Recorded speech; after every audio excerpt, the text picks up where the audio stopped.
not only looks better, but it's much stronger. It will last you longer. 2 strands to make this net in with. Now there are other ways you can put it in. You could just do this way. And that'll work. That'll work fine. That'll hold the net in and work just as well. But if this string breaks in any one place, you're going to lose the whole net, because the whole net's going to come loose. And any crabs in there are going to be gone. Now there's also another way you can do it. You can do clove hitches between here and here, just like that. Okay, that's a half a hitch, and that's a half a hitch. And do that all the way around. That'll give me half hitches, clove hitches all the way around the net. But I like that better. Besides that, it also gives you an extra half a mesh in depth. Makes your net just a little bit deeper than it would have been.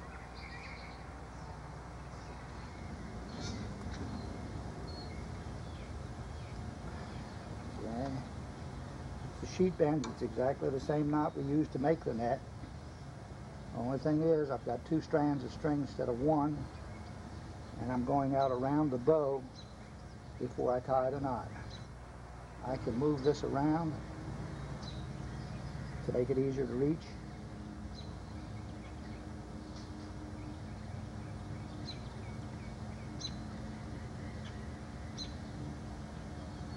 Yeah. Going well.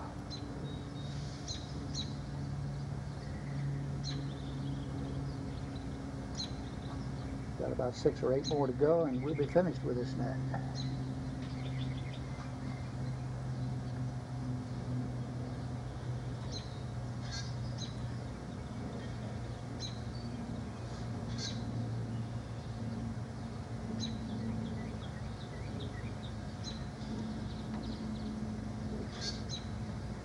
Got 3 more to go after this one. Now I'm going to move around on the other side there and try to keep out of the way of the camera for the last few, so that you can see exactly what I'm doing.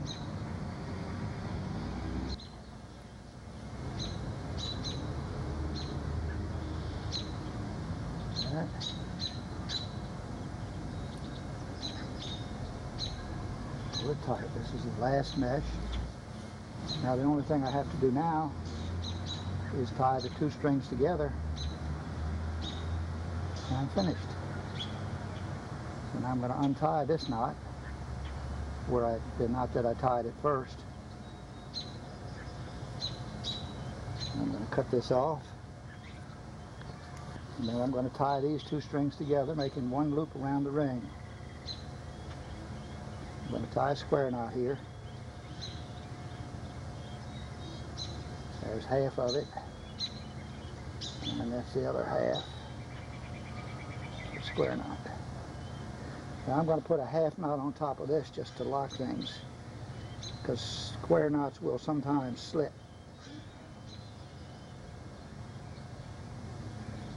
That one. I'm going to do the same thing with this one.